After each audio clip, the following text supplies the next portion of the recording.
बिस्मिल्लाहिर्रहमानिर्रहीम। जो हैदराबाद से चने की दाल ख़रीदी गई है उसका बड़ा ट्रक पहुंच चुका है। उसके अलावा आटे की गाड़ियां भी आना शुरू हो गई हैं और कोशिश यही की जा रही है कि इस क्वांटिटी को बढ़ा दिया जाए बहुत ज़्यादा। और मैं आपको दिखाता हूँ, क्योंकि असल में कराची में इस वक्त हमें दालें कहीं भी नहीं मिल रही हैं इतनी बड़ी क्वान्टिटी में। तो अल्हम्दुलिल्लाह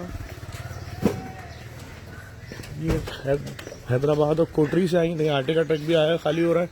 और ये देखें, ये बड़ी वाली गाड़ियाँ पूरी फुली लोडेड आ रही हैं कोटरी से हैदराबाद। मैं आपको दिखाता हूँ। सिर्फ आप देखने वालों से गुजारिश करूँगा, दुनिया के किसी मुल्क में है आप, पाकिस्तान में, कि सारे अंदर कमरे भरे हुए। 2 स्कूल हमें दे दिए गए जहाँ पे इस वक्त राशनी पैकिंग चल रही भरपूर, और तकरीबन 30 टन के करीब दाल यहाँ उतर रही है।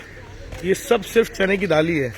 अभी जो चावल भी आ रहे हैं ट्रक, 20 ट्रक, वो भी हर चीज़ जो है 20, 25, 30 टन इस तरह उतारी जा रही है। ये सब चने की दाल है। और उसके अलावा अंदर देख सकते हैं आप, सारे रूम भरे हुए राशन से। मैं आपको दिखा रहा हूँ।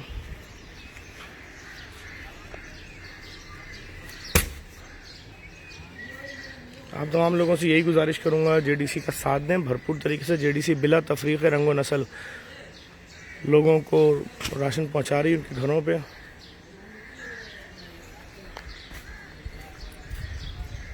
इस वीडियो को लाजमी शेयर करें, और अगर हमारे साथ रब्ता करना चाहते हैं व्हाट्सएप पर रब्ता कर लें 0333 0404 043 पे।